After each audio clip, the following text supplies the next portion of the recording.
So, hallo zu der Hour of Prayer. Ich sage es jedes Mal, es ist eine Woche wieder vorbei, wo wir alle zusammen viele Dinge erlebt haben, viele Wunder Gottes erlebt haben, aber vielleicht auch gewisse Herausforderungen, wo man gedacht hat, ich habe mir das anders vorgestellt. Susanna, du bist ja auch, hast ja auch so eine Woche hinter dir. Wie war dann deine Woche so konkret? Ja, herzlich willkommen. Ich habe einfach gestaunt, dass ausgerechnet jetzt, wo wir so ein bisschen über das Thema sprechen und auch beten entsprechend, wie man das Böse überwindet, dass ich das jetzt wirklich gerade sehr gut gebrauchen kann. Und wir lehnen uns jetzt ein bisschen an die Message, die du am Sonntag gehalten hast, Leo.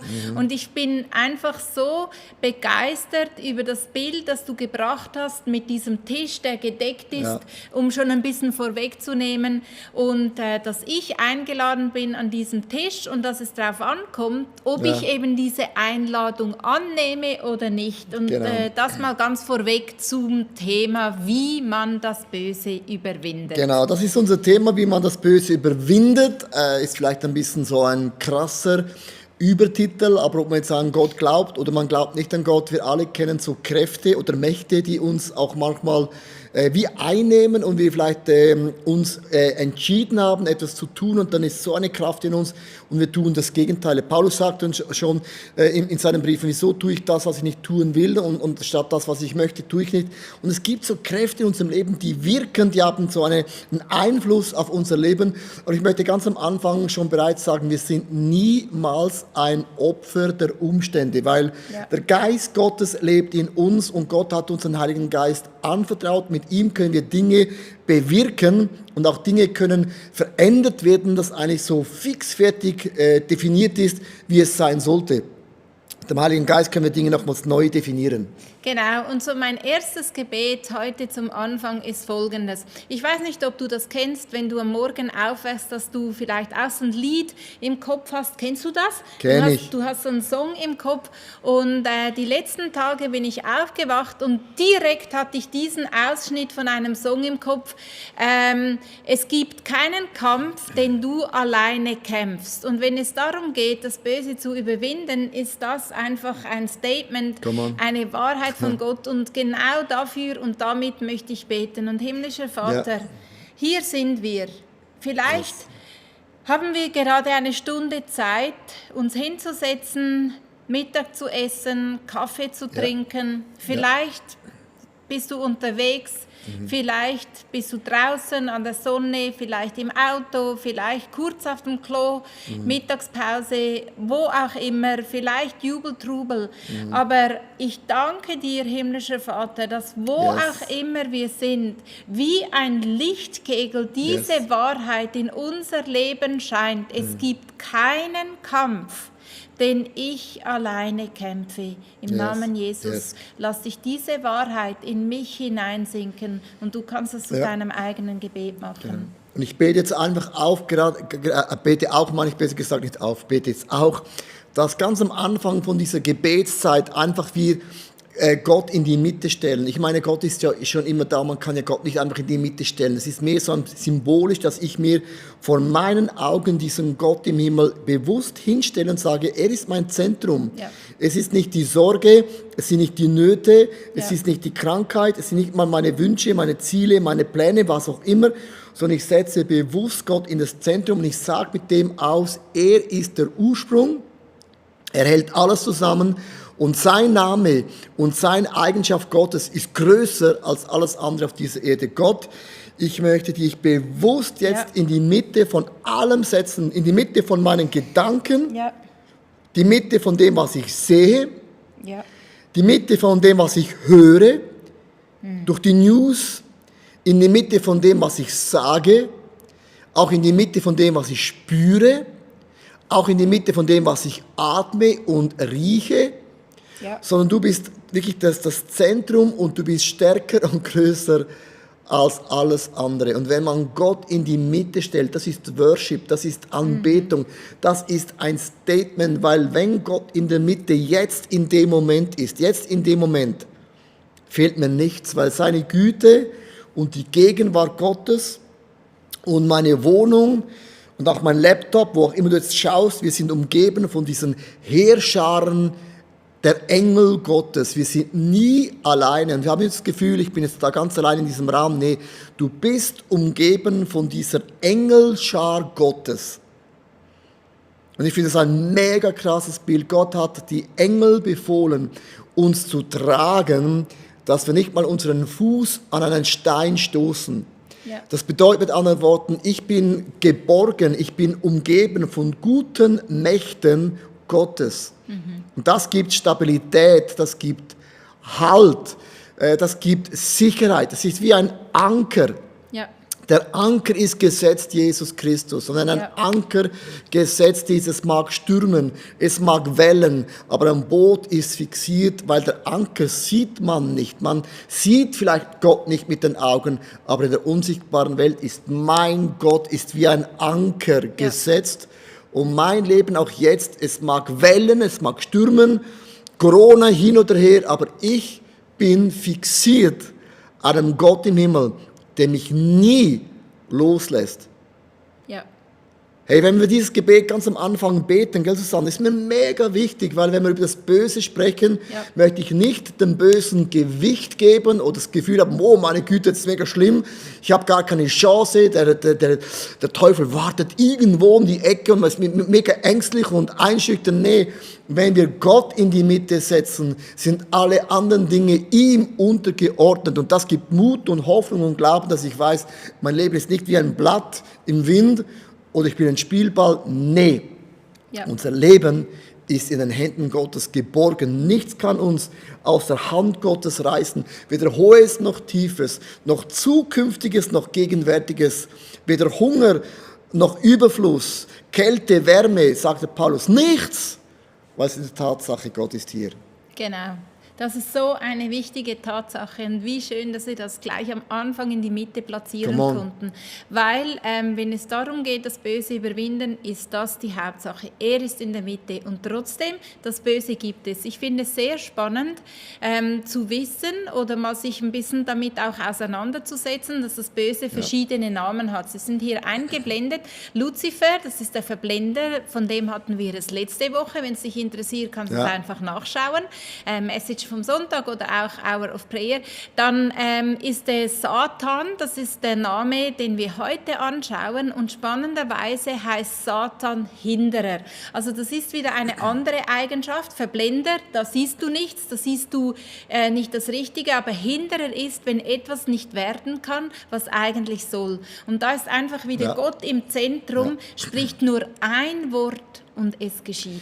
Also wenn man diese Auflistung macht, ist es eben mega wichtig, dass wir wissen, das Böse hat nicht einen Namen, sondern ganz verschiedene Namen und jeder Name hat eine Charaktereigenschaft. Gott hat ja auch Yahweh Jireh, Yahweh Shalom oder Elohim und all diese Namen, Adonai, alle diese Namen Gottes sind auch Charaktereigenschaften. Wir sind geübt und es ist gut, dass wir mehr Charaktereigenschaften Gottes kennen als diese bösen Namen. Ja.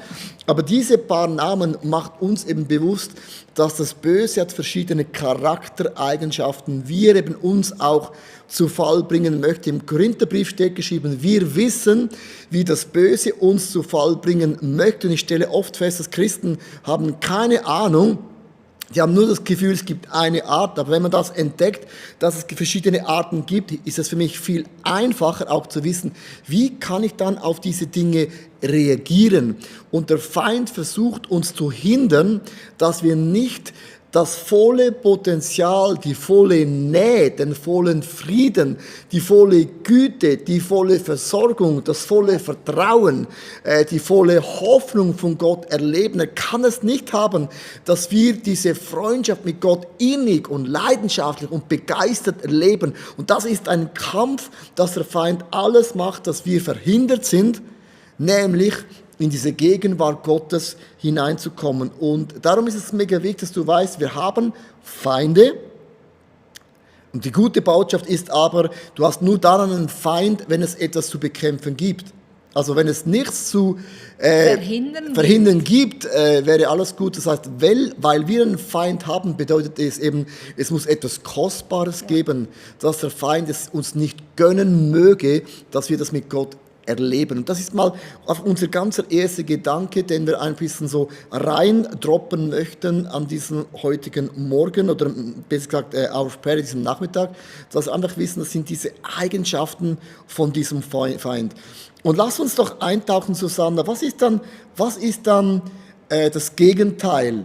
Oder von was möchte er uns dann verhindern? Und im Psalm 23, und das habe ich noch nie, muss ich ehrlich sagen, ich habe den Psalm schon gefühlte 1000-mal gelesen, schon oft gepredigt, aber manchmal predigt man etwas und einen Satz geht wie ein neues Bild auf. Und Susanne, erklär uns doch ganz kurz dieses Bild. Ja, genau. Und im Psalm 23, Vers 5 heißt, du lädst mich ein und deckst mir den Tisch vor den Augen meiner Feinde. Und groß geschrieben steht hier, der Tisch ist für dich gedeckt. Und jetzt möchte ich dir einfach dieses Bild vor Augen malen und dich dazu einladen, da aktiv mitzudenken. Also wenn du dir jetzt vorstellst, einen gedeckten Tisch, stell dir das mal vor. Der Tisch ist gedeckt. Vielleicht siehst du den Tisch, den gedeckten Tisch, den du in einem Schaufenster gesehen hast, der dich sehr angesprochen hat. Vielleicht siehst du deinen Tisch, wie viele Menschen an deinem Tisch schon gesessen haben. Vielleicht siehst du den Tisch von deinem Zuhause.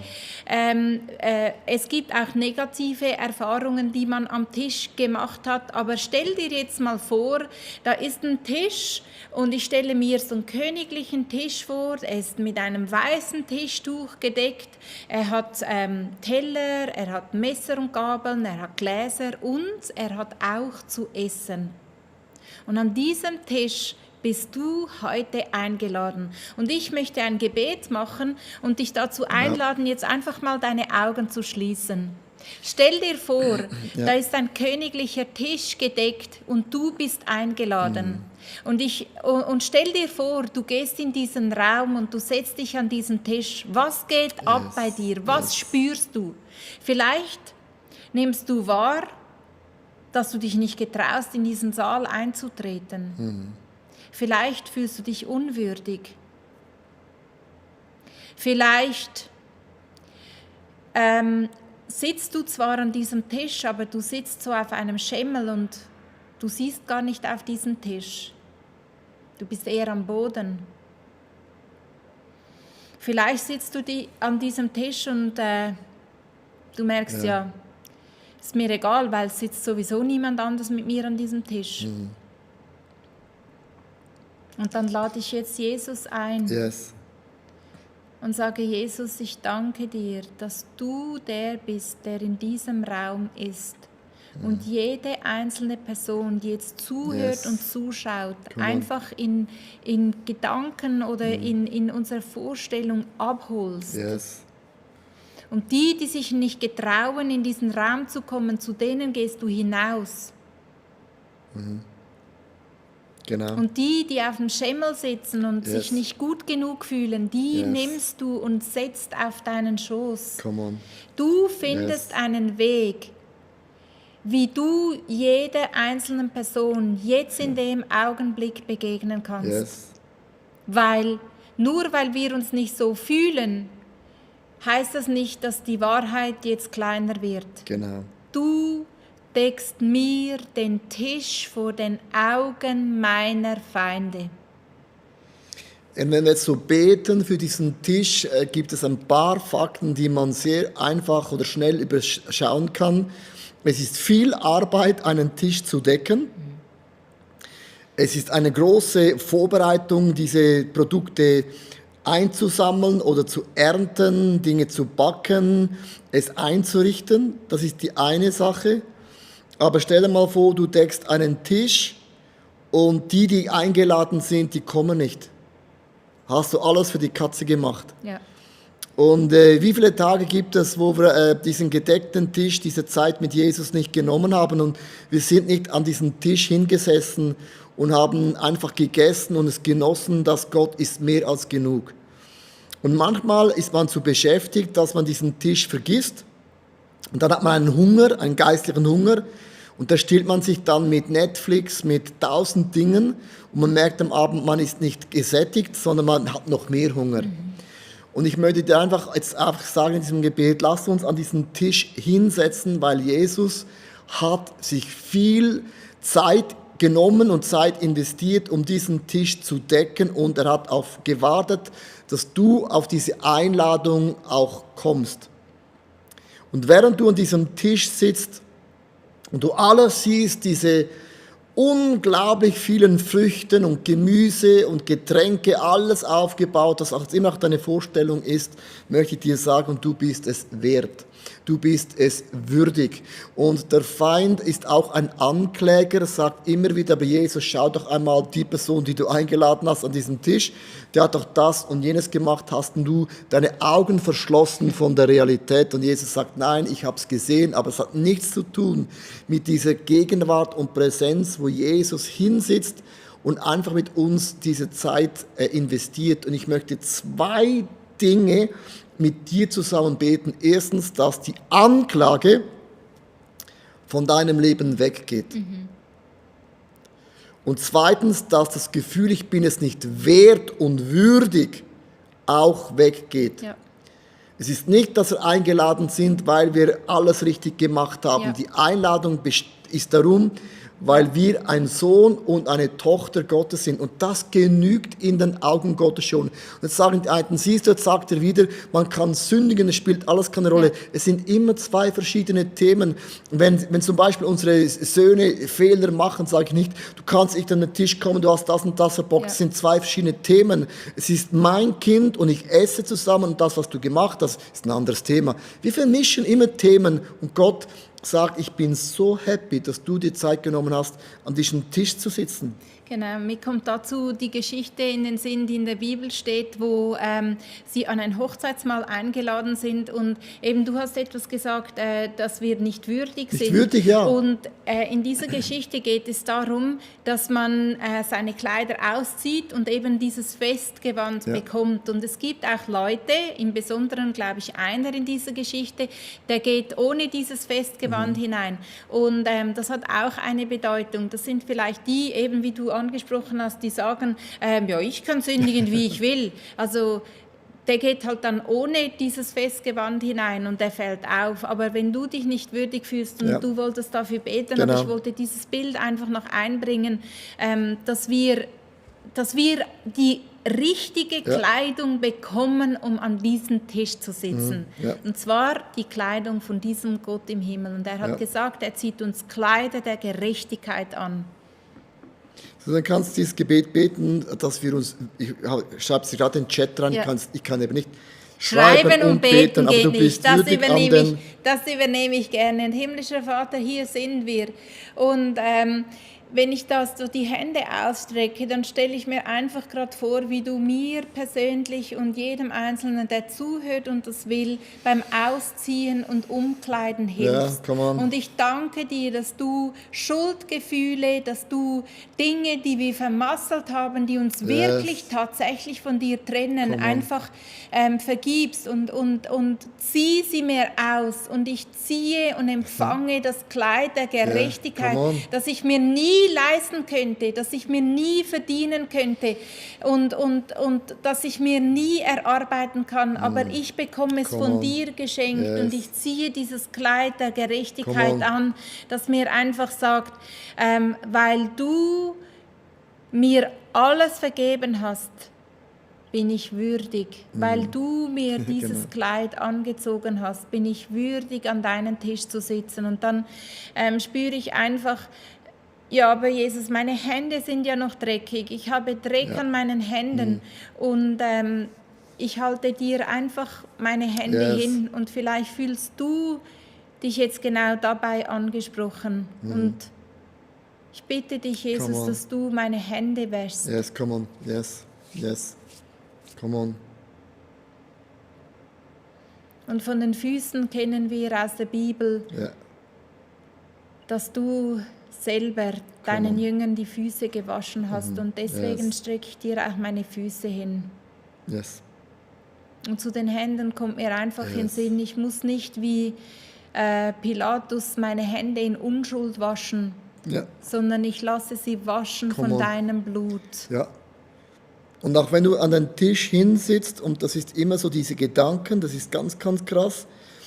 Die Bibel sagt, Gott jubelt jeden einzelnen Tag, wenn er an euch denkt. Und jetzt gibt es diese Tage, wo du denkst, ja, Gott hat allen Grund, um zu jubeln, weil heute hatte ich auch einen guten Tag, heute habe ich Dinge gemacht, die sind wirklich... Es gibt auch diese Tage, wo man denkt, wow, heute war es, boah, krass. Und dann gibt es aber auch die Tage, wo man denkt, okay, ja, heute war meine Performance oder was immer nicht so toll. Auch in den Tagen jubelt Gott, wenn er an euch denkt. Und der Grund alleine ist, weil wir sind seine Geschöpfe. Das sind wir uns oft nicht so bewusst. Gott hat uns geformt im Leibe deiner Mutter. Also die Hand Gottes war schon ganz am Anfang im Spiel. Also wir sind nicht einfach irgendwie geworden wegen ein paar DNA oder whatever, sondern Gott hat uns geformt und geprägt und wir kamen aus dem Mutterleib und Gott hat gesagt, wow, das ist meine Schöpfung. Du bist eine Schöpfung Gottes. Wir sind die Krönung der Schöpfung und das finde ich mega, mega ein starkes Bild. Und wenn du an diesen Tisch hinsetzt, haben wir alle verschiedene Gefühle, verschiedene Geschichten erlebt, gute Tage, schlechte Tage, gute Entscheidungen, schlechte Entscheidungen, whatever, aber dieser Tisch bedeutet nichts anderes, es ist ein Tête-à-Tête mit meinem Jesus. Ja. Und Jesus schaut mir in meine Augen und das kann sich manchmal total spooky anfühlen, weil wenn jemand dir einfach lang in deine Augen schaut, das geschieht etwas. Es kann sein, man fühlt sich schmutzig, man fühlt sich unwürdig, man fühlt sich nicht, wenn du denkst, ja, wenn du alles wissen würdest, was ich gemacht habe, gedacht habe, gesagt habe, hätte tun sollen, was auch immer. Aber es gibt auch die Momente, wo du merkst, jemand schaut in die Augen und das ist so viel Reinheit und so viel Liebe und so viel Begeisterung. Und ich stelle mir immer so vor, wenn Jesus mich so anschaut, dann macht seine Augen groß und seine Augen leuchten. Die sind so begeistert, sie sind so rein, es ist so quasi, come on, ich habe das so gefreut, dich an meinem Tisch zu haben. So stelle ich mir vor, dass mich Jesus anschaut und nicht alle meine Fehler, die ich gemacht habe, die weißt du ja sowieso. Das ist ja gar kein Thema, das sind ja sowieso nicht verborgen vor ihm. Ja. Und während du an diesem Tisch, also wir werden eingeladen, also wir sind eingeladen, das ist das Erste, wir haben eine Einladung bekommen, man kann kommen und wenn man nicht kommt, ist eine Katastrophe. Er hat den Tisch gedeckt, nicht ich habe Jesus geliebt, sondern er hat mich zuerst geliebt, nicht ich habe etwas für ihn getan, er hat für mich zuerst etwas getan, ich bin immer nicht der Erste, immer er hat schon getan, bevor ich etwas getan habe. Aber dann heißt es in den Augen meiner Feinde, und ich muss jetzt euch sagen, ich habe das noch nie so angeschaut, dass die Feinde in unserem Leben nicht weggehen. Das heißt, wir sind immer ein Leben lang umgeben von Feinden. Und das ist so krass in diesem Text, aber es heißt, die Betonung ist nicht die Feinde, sondern wenn ich an diesen Tisch mich hinsetze und von ihm esse, sind die Feinde gar kein Thema mehr. Und jetzt kommt der Punkt, auf was richte ich meinen Fokus? Auf den Verhinderer, der mir über die Schulter schaut und mir Angst von hinten einflößt? Oder ich schaue meinen Jesus an und denke, come on, der Tisch ist gedeckt, also was ist das für ein Problem? Und jeder und jede von uns hat Feinde. Und ich möchte dich ganz kurz jetzt einfach mal bitten, zu überlegen, was sind deine Feinde in deinem Leben? Das, was du das Gefühl hast, oder auch ganz konkret, also gewisse Dinge sind ja keine Gefühle, das sind Fakten, wo du das Gefühl hast, Menschen sind gegen mich, Menschen haben mich gemobbt, es haben mich Menschen missbraucht für Zwecke, um Karriere zu machen. Es kann im sexuellen Bereich sein, es kann im seelischen Bereich sein, der körperliche Bereich sein. Wo hast du das Gefühl, ich habe Feinde? Es kann eine Krankheit sein. Ja. Menschen haben dich fallen gelassen. Es kann sogar sein, dass du das Gefühl hast, Gott ist gegen dich, aber Gott ist nie ein Feind. Gott kann nie und wird nie dein Feind sein. Das ist die größte Lüge vom Teufel. Gott ist gegen dich. Das hat der Satan, der Luzifer, der Teufel schon bei Adam und Eva gesagt, ihr dürft von diesem Baum nicht essen, weil Gott ist gegen euch. Der mag euch gar nicht alles gönnen. Das ist eine Lüge einfach. Gott ist nie gegen dich. Gott ist immer für dich. Verstehst du? Und nimm mal ganz kurz deine Lüge. Deine Feinde. Lüge und Feinde nach vorne. Und die haben eine Kraft. Und eine Lüge hat nur dann Kraft, wenn man auch an die Lüge glaubt. Verstehst du? Wenn du an die Lüge nicht glaubst, ist es einfach Luft und Wörter. Also Wörter haben nur dann Kraft, wenn man an sie glaubt. Und Feinde haben dann eine Kraft, wenn man sie auch in den Gefühlen als einen Feind deklariert. Und was ich jetzt machen möchte, ist wie David, als er gegen Goliath antrat, sagt die Bibel, Goliath war laut, Goliath hat Gott verspottet. Und David hat gesagt, wie kann der Feind meinen Gott verspotten? Und David hat gesagt, ich lasse es nicht zu, dass ein Feind die Wunder Gottes und die Güte Gottes und die Durchbrüche verspottet. Ja. Und dann nahm David ja die Steinschleuder, ein Schlag, kippte um. Und dann hören wir oft auf zu lesen, aber dann nahm David ein Schwert und hackte ihm den Kopf an, zu sagen, auch wenn er aufstehen würde, er ist für immer tot. Also der hat gar keine Kraft mehr aufzustehen. Und das finde ich ein krasses Bild und ich möchte mit dir zusammen unserem Feind symbolisch wie den Kopf in der unsichtbaren Welt abschneiden. Dass wir sagen, diese Feinde haben kein Anrecht mehr über meinem Leben. Ja. Und ich beginne zuerst für ein Gebet, wenn du krank bist. Wenn immer Jesus für die Kranken gebetet hat, und das ist auch hochtheologisch interessant, er hat immer den Geist der Krankheit mit Namen angesprochen, gesagt, Geist vom Fieber oder Geist der Blindheit, Geist der Taubheit, hat er angesprochen, hat gewusst, es ist ein Geist, es ist nicht eine Krankheit, irgendwie so ein Gefühl, sondern hat es mit Namen angesprochen. Ich möchte jetzt deiner Krankheitsfeind entgegentreten und du kannst mit mir zusammen beten, weil die Bibel sagt, wenn die Leiter einer Gemeinde für die Kranken beten, wird Gott ein Wunder bewirken. Also wir beten jetzt von diesem Club in der Samsung-Halle aus für dich, aber ich glaube und ich bin überzeugt, dass jetzt in den nächsten Augenblicken Gott wirklich ein Wunder bewirken wird. Ja, und ich habe hier noch einfach 3 Gebetsanliegen ganz konkret, wo zeigt, hier bei mir aufgeschrieben. Gut. Da ist jemand, der macht einen beruflichen Wiedereinstieg und die Person hat Angst, dass sie es nicht gut hinkriegt. Ganz ein Feind, den man spürt, und also ganz konkret. Dann ist jemand, der Vater ist ein Risikopatient, Risikoperson und der Bruder hat jetzt Corona. Also auch das ein Feind, der einfach ganz konkret ist. Und jemand Dritter sagt, der Bruder ist im Spital und am Donnerstag wird Prostata operiert. Was cool ist, er hat mal geraucht und ist jetzt frei. Also ich gehe davon aus, die Person wollte sagen, hey, einen Feind haben wir bereits besiegt. Lass uns auch einfach beten, dass wir den zweiten Feind besiegen. Ja, und es hat auch hier in diesem Chat hat es viele Anliegen drin, wo Leute effektiv auch beten für Fieber, Ängste, viele Anliegen und wir beten uns einfach zusammen.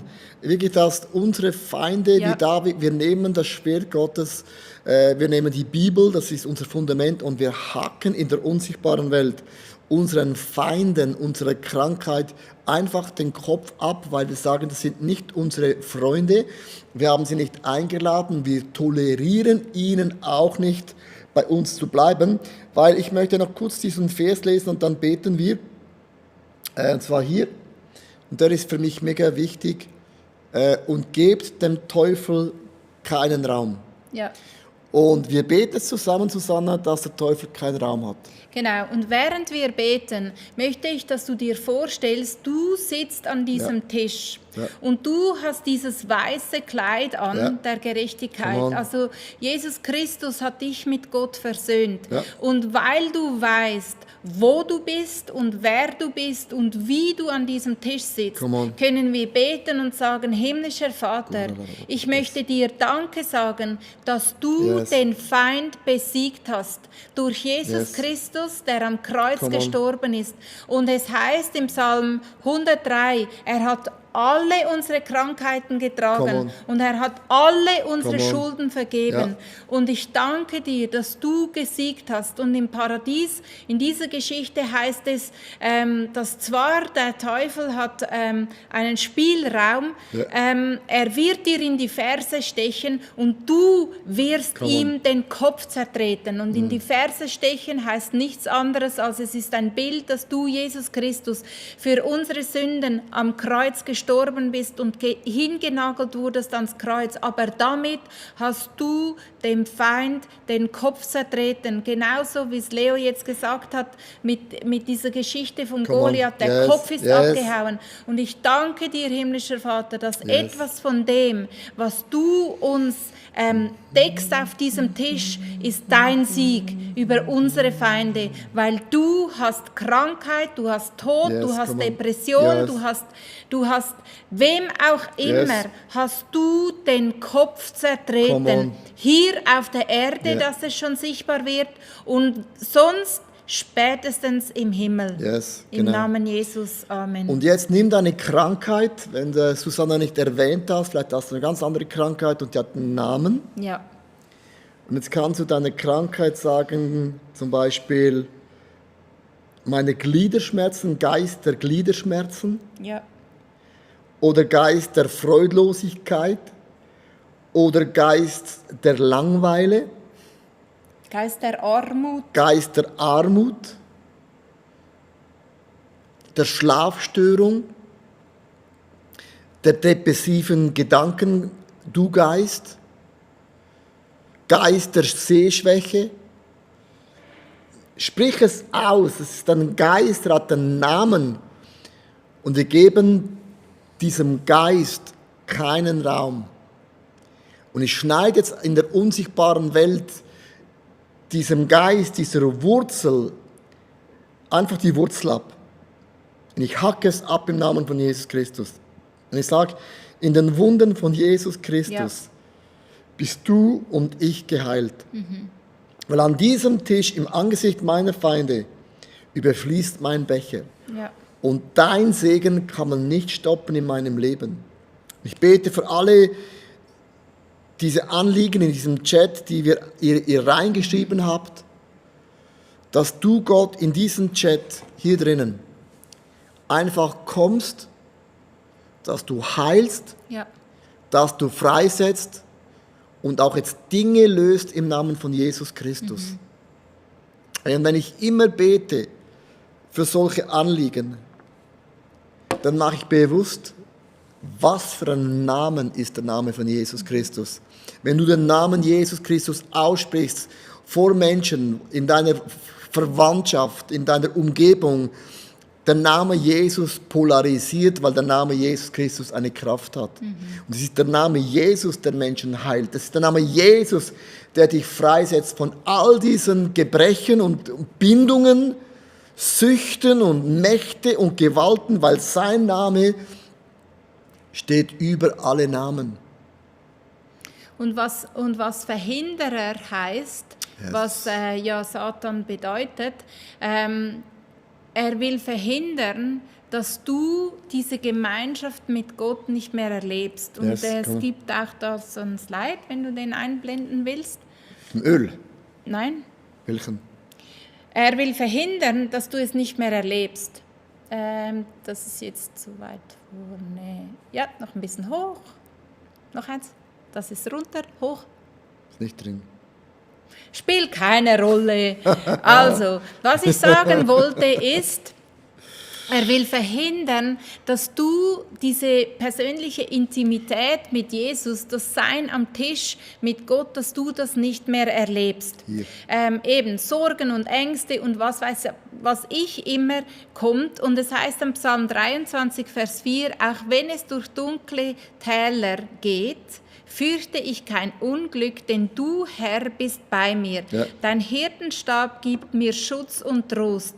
Und wenn du das Gefühl hast, dass dich etwas davon hindern will, dann gibt es nur eine Lösung. Und zwar ist das, dass du dich wieder daran erinnerst, vielleicht an dieses Bild von heute, wo du erlebt hast, wie du dieses weiße Kleid angezogen hast, wie du an diesem Tisch sitzt. Das ist etwas, was mir hilft. Die Wahrheiten von Gott, wir haben uns doch mal darüber unterhalten, was steht eigentlich denn auf diesem Tisch? Mit was ist er denn gedeckt? Und ich glaube, eine Sache, mit was dieser Tisch gedeckt ist, ist mit Zusagen, mit Verheißungen, mit einfach Bildern, sage ich jetzt mal, die Jesus uns schenken möchte, um zu zeigen, was in der unsichtbaren Welt abgeht. Also zum Beispiel gestern habe ich mir Sorgen gemacht über irgendwelche Dinge und dann ist mir eine biblische Wahrheit in den Sinn gekommen von einem Mann, seine Tochter war schwer krank, er ging zu Jesus, wollte ihn nach Hause holen, damit er seine Tochter heilt. In der Zwischenzeit wurde Jesus unterbrochen, aufgehalten, da kam ein Diener und sagte diesem Mann, Jairus heißt er, hey, du musst den Meister nicht mehr bemühen, deine Tochter ist jetzt gestorben. Eine furchtbare Situation, aber das Wort, was Jesus diesem Jairus gesagt hat, kam mir gestern in den Sinn und das heißt, fürchte dich nicht, vertrau mir ganz und gar. Und manchmal tut es gut, wenn man das einfach hört, aber manchmal musst du das meditieren. Das bedeutet, du musst es dir aufsagen und aufsagen und aufsagen, bis du merkst, es geht von hier nach hier hinein. Susanne, das ist eben die Proklamation. Leute sagen, ja, wie oft muss ich das noch proklamieren? Es ist nicht, dass es Gott vergessen hätte. Proklamation hat mehr mit mir zu tun. Ja. Dass ich oft vergesse, dass es Gott machen kann. Ja. Ich sage es mir auf, bis ich das glaube und beginne zu spüren und auch beginne zu erleben, genau. Dass wenn man eben die Wahrheiten meditiert, genau. Und das ist der Punkt, dass wenn man diese Dinge immer wieder proklamiert und aufsagt, ist das nicht, dass Gott es nicht gehört hätte oder Gott sagt, oh mein Gott, das habe ich total vergessen, ist mir total untergegangen. Nein, ich habe es nicht vergessen. Ich habe es noch nicht verinnerlicht, dass ich jetzt das eben auch glaube. Ja. Und ich habe dir ja ganz am Anfang gesagt, dass ich aufgewacht bin mit diesem Liedausschnitt. Es gibt keinen Kampf, den ich allein kämpfe. Das ist das Wort, oder? Ja. Also das ist das ist eine Zusage von Gott. Das ist, was ich in der Bibel lese. Und dann hilft es mir beim Meditieren, wenn ich eine Vorstellung davon bekomme. Ja. Also was bedeutet es, wenn ich nicht allein kämpfe? Und dann das Dritte ist, wenn ich ein Beispiel aus dem Alltag habe, wo mir zeigt, was es bedeutet, dann hilft das extrem. Also wenn ich es betrachte, was das heißt, ich kämpfe nicht alleine. Ehrlich gesagt, ich habe viel Fantasie, aber es ist mir jetzt irgendwie wichtig, dich da hineinzunehmen, weil das ist eine Art, wie wir gegen den Feind kämpfen können. Ich habe dieses Wort, du kämpfst nicht alleine, einfach Jesus hingehalten und ihn gebeten, dass er mir hilft beim Schauen, wie das aussieht. Und dann habe ich gesehen, ich habe so einen Gürtel umgehabt, also so wie die Waffenrüstung. Und dann war das so ein Schwert auf meiner rechten Seite. Und auf einmal kam so eine Hand, eine gute Hand von hinten, hat dieses Schwert herausgenommen und so hochgehalten. Und es war einfach, wie wenn ich nur noch meine Hand darum schließen konnte. Und das Bild hat mich ermutigt, weil es mir eine Vorstellung gibt, was es bedeutet, wenn ich nicht alleine kämpfe. Und ein Beispiel im Alltag war, dass mir ganz konkret eine Person geholfen hat. Und ich in einer Notsituation. Und diese beiden Dinge, die haben sich so verankert, dass es nicht nur ein Wort ist, sondern es war eben wie darüber meditieren, dass ich auf einmal ein Gefühl dafür hatte, wie es sich anfühlt, wenn ich nicht alleine kämpfe. Wow, das ist mega, mega praktisch, weil sonst denkt man immer, wow, wie macht man das, was ist Proklamation? Das finde ich ein ganz einfaches, Wahrheiten sind auch die 4 Bs, sagt man in dem Sinn. Und ich finde es mega interessant und ich möchte jetzt da ganz kurz auf diesen Bibelvers scrollen, nämlich den. Und zwar der zweite Teil ist extrem krass. Du hast mein Haupt mit Öl gesalbt. Ja. Und du musst wissen, wieso, dass ein Hirte das Haupt salbt von einem Schaf. Weil wenn hier in diesem Kontext ist ein Schaf schon in der Herbstweide, weit hoch oben auf so Tischen. Und da gibt es Feinde, Fliegen, Insekten und die wollen in die Nase hineinkommen und die legen dann Eier und Maden und dann wird ein Schaf wütend, dreht sich im Kreis und stirbt. Wenn sie ausschlüpfen und am Kopf rumschwimmen. Und darum salbt der Hirte den Kopf, Ja. damit der Feind nicht in die Gedanken hineinkommen kann. Und ich möchte jetzt einfach symbolisch stellvertretend, wenn ich jetzt für Susanne bete, möchte ich dich bitten, dass du dir vorstellst, ich lege jetzt meine Hand Ja. auf dich. Es kann auch so sein, Susannes Hand auf mich, was auch immer dir einfacher fällt. Das ist nur ein Symbol. Ich strecke meine Hand Richtung Kamera. Aber ich möchte jetzt wirklich beten, dass Gott unsere Gedanken salbt und bewahrt, dass nicht wir Ja. Einfallstoren haben, dass wir Lügen glauben, Aussprüchen glauben, Blicke glauben, Dinge glauben, die Menschen getan, gesagt haben oder nicht gesagt haben. Und plötzlich macht man ein Kopfkino und Dinge stimmen nicht. Und das ist das Einfallstor vom Feind, wie er hineinfliegt in die Nasen, in deine Gedanken. Und ich salbe dich jetzt in der höchsten Instanz, die es gibt, im Namen des Vaters. Unser Gott im Himmel ist unser Schöpfergott. Ja. Er ist unser allmächtige, allwissende und auch allgegenwärtiger Gott im Himmel. Und ich segne dich mit der höchsten Instanz, den es überhaupt gibt. Der berühmteste Name, den es überhaupt gibt. Und ich salbe dich auch in dieser Liebe von dem Sohn von Jesus Christus, der an deiner Stelle, an meiner Stelle, wegen meinen Fehlern, Sünden, Sünden heißt, ich habe das Ziel nicht getroffen. Möchte ich dir zusagen, Jesus hat an unserer Stelle den Leib hingegeben, sein Blut fließen gelassen, Ja. damit wir eine Ewigkeit verbringen können mit unserem Gott im Himmel. Ich segne dich in diesem Namen von Jesus Christus, der Name, der über alle Namen steht. Und eines Tages werden sich alle Knie beugen vor diesem Namen von Jesus Christus.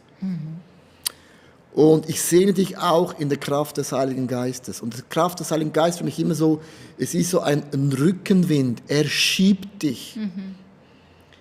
Also mit dem Heiligen Geist geht Dinge viel schwieriger, aber der Geist Gottes, der bläst, der schiebt, der bewegt dich nach vorne.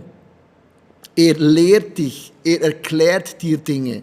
Er ist dein Beistand, dein Trost, deine Kraft, deine Heilung, deine Zusage, deine Hoffnung, dein Glaube. Merkst du, wenn ich das auflese und den Heiligen Geist, liebe Freunde, sind wir total verloren. Es ist die Kraft, die in uns lebt, die Mauern durchbricht, die Süchte löst, die Gebundenheiten zerstört, die Hoffnung in das Zentrum hineinbringt, weil Gott ist ein Gott vom Neuanfang, von der Hoffnung in diesem Namen von Jesus Christus.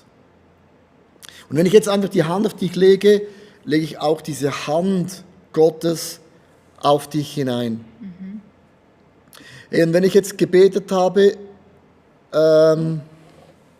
ist mir eine Sache in den Sinn gekommen. Und zwar, wenn du auf meinen YouTube- oder Instagram-Kanal gehst, ich mache jetzt nicht oft Werbung, aber da habe ich so ein Bild, man sieht das nicht so. Ich habe ein Bild gepostet auf meinem Instagram. Du kannst auf Leo Bicker eingeben, Instagram, da habe ich ein Bild und es ist mir jetzt in den Sinn gekommen, es ist ganz, ganz einfach, ich ermutige, ganz kurz mal hineinzugehen. Und ich habe dahin geschrieben, wie geht man um mit Fehlern? Wenn man aus Fehlern lernt, wird Fehler eine Treppe. Lernt man nicht aus Fehlern, erdrücken Sie die Fehler. Du kannst einfach mal auf mein Instagram-Profil gehen, also jetzt ein bisschen keine große Werbung für mich selber, sondern ist mir jetzt einfach in den Sinn gekommen, als ich gebetet habe, weil Bilder ist eben auch wieder etwas, das bleibt einem. Leute sagen oft, danke Leo, dass du so viele Bilder verwendest in der Predigt, weil ich kann mir jetzt plötzlich diese Dinge merken. Darum eine Geschichte, die Jesus erzählt, David und Goliath. Du deckst den Tisch im Angesicht meiner Feinde, ist ein Bild. Das bleibt uns. Ja. Wir sind ein Schaf, es bleibt uns. Das hilft mir. Ich bin ein Schaf, ich setze mich an den Tisch und er ist gedeckt, das bleibt mir. Ja. Du salbst mein Haupt mit Öl, das bleibt mir.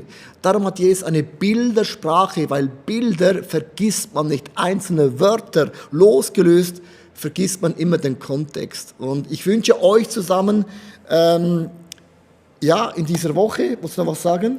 Genau, ich wollte noch was sagen, apropos Bild, dass du das nie vergisst. Am Tisch ist es nicht einfach still, sondern am Tisch wird gesprochen. In den letzten Augenblicken, also dass du dieses Bild von der Sprechblase einfach mitnimmst in die nächste Woche, dass immer da, wo sich Feinde aufstellen, neben dir, um dich herum, dass du weißt, zu jedem Feind gibt es eine Zusage von Gott, die einfach dir hilft, das auszusprechen, eine Wahrheit von Gott. Und du kannst dir überlegen, heute Abend, morgen, nimm das mit nach Hause, du kannst einen Screenshot machen, wenn du mit dem Handy schaust, dass du diese Sprechblase siehst und weißt, zu jedem Feind gibt es eine Wahrheit und eine Verheißung, die du dem Feind entgegenhalten kannst, damit du ihm keinen Raum gibst. Genau, mega cool, mega praktisch. Hey, ich wünsche euch wirklich Gottes Segen. Kannst auch diesen Podcast weiterempfehlen, wenn du denkst, es gibt Menschen, die brauchen dieses Gebet oder die haben keine Option, in eine Church zu gehen. Ist ganz, ganz einfach. Schick doch einfach den Link, abonniert doch den YouTube-Channel auch von ICF Zürich, dann bist du immer mega einfach verbunden. Das würde uns mega viel bedeuten. Und wir wünschen euch wirklich eine mega gute, starke, krasse, super gebläste Week, weil Gott ist größer als alle Umstände. Es gibt nichts, das für unseren Gott im Himmel unmöglich wäre. Du hast einen Gott der Möglichkeiten an unserer Seite und das motiviert mich mega zu wissen, das Böse hat keine Kraft, solange ich am Tisch bleibe. Und mich nicht abhalten bleibe und bleibe. Genau. Darum bleibt und tschüssi und bis nächstes Mal. Ciao, ciao. Tschüss.